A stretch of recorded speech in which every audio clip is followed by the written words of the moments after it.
Hello, everyone. Welcome back to Dutchman's Wood Shack.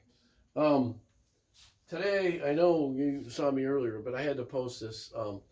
When I'm doing woodworking, whenever you do woodworking, you do turning. You want to have some kind of a kiln. Or you want to get your wood where they've already kiln dried it because you have issues with splitting.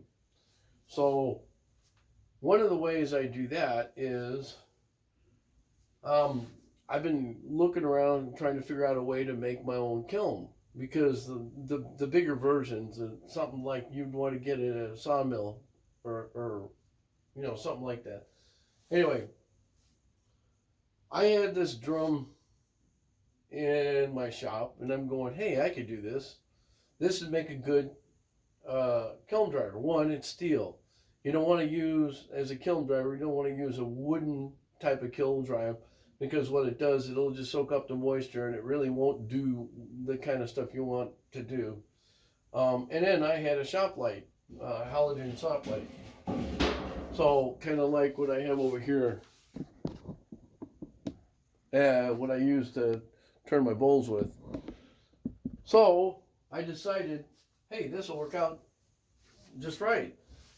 So if any of you guys are woodworkers, I also have a steel drum down there, and that basically could be used in the same way. If you get steel trash cans, those will work. Anything that's got a metal surrounding it will work great because that way you don't the wood won't suck into it. Anyway, this is probably the best way. I know that I try to experiment.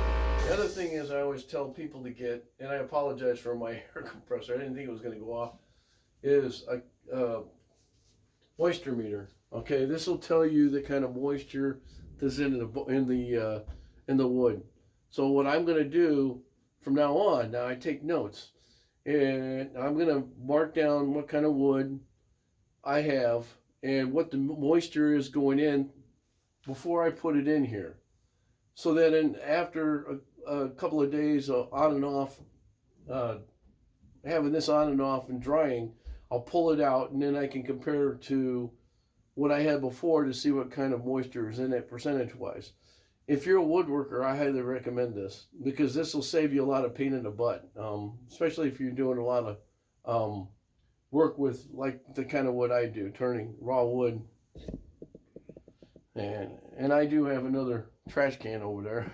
But anyway, just an idea. Thought maybe I'd throw it at you guys. The handy dandy way of doing something you don't have to spend a lot of money. All right?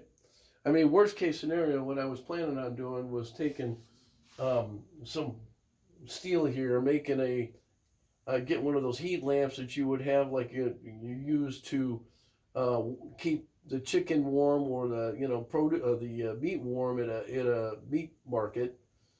Like you go to Costco or someplace where they've got that heat lamp on the chicken. Same idea. This is kind of the same idea. If I need to close this off, what I'm eventually going to do is probably put a piece of steel this way and connect that inside to the steel, just to the lid, so it can be tight. But I think this is probably the best way of doing it. Anyway, questions or comments, leave them. I'm always anxious to hear from people to see if my videos are stupid or if I'm stupid or whatever. I'm trying to, I figure I try to, show people how to do things. Thanks. God bless.